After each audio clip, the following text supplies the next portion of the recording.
Encore aujourd'hui, quand je rentre dans des toilettes, très souvent le premier truc auquel je pense, c'est un rail de coke. C'est fou, parce que pendant 10 ans, c'était là où on se faisait des lignes.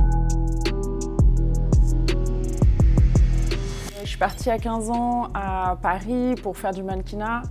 Très vite, j'étais confrontée à un milieu hyper festif. J'ai vu passer plein de consommations différentes. Puis finalement, après 1 an à Paris où ça s'est soldé par une agression, je suis rentrée en Suisse, j'ai repris mes études. À 17 ans, j'ai pris ma première ligne de cocaïne. Je pense qu'à cet instant, j'ai su que c'était ça mon produit de choix. C'était vraiment ce coup de fouet, ce sentiment d'être puissante. J'avais besoin de cette énergie pour exister parce que j'avais vraiment une confiance en moi qui était effritée. Et cette cocaïne, elle m'a donné vraiment ce sentiment de faire autant que les hommes. En période de révision surtout, je pense que je prenais jusqu'à 10 lignes par jour. Au début, c'était festif. C'était un peu cette envie d'être dans ce milieu de la fête, de la jet set.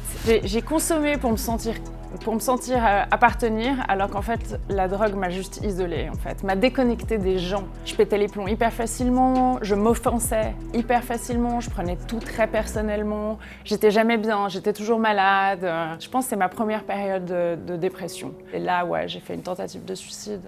Quand j'étais maman et que j'étais dans la conso, c'était impossible à gérer, quoi. C'était impossible à gérer. Pourquoi ? Parce que dans la conso, je pensais qu'à moi, en fait. Et puis d'avoir 2 petits garçons qui voulaient qu'on s'occupe d'eux, c'était trop pour moi. Je leur aurais donné tout ce qu'ils voulaient pour avoir la paix.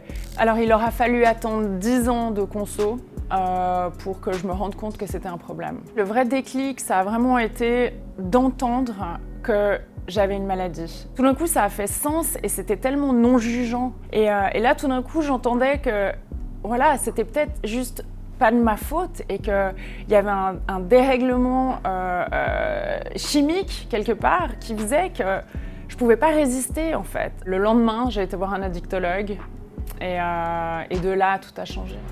Il me dit d'être abstinente, mais il rajoute que chaque jour, je dois aller à un groupe de parole. Pendant 1 heure, j'entends que je suis pas folle, qu'il y a d'autres gens comme moi.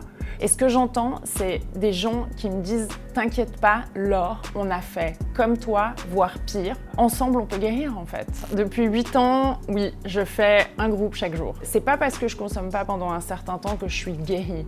On n'est jamais guéri, en fait. J'ai envie que les femmes qui sont touchées par l'addiction, elles sortent de la honte et de l'isolement. Parce que être addict et en plus être une femme, c'est encore une autre dimension.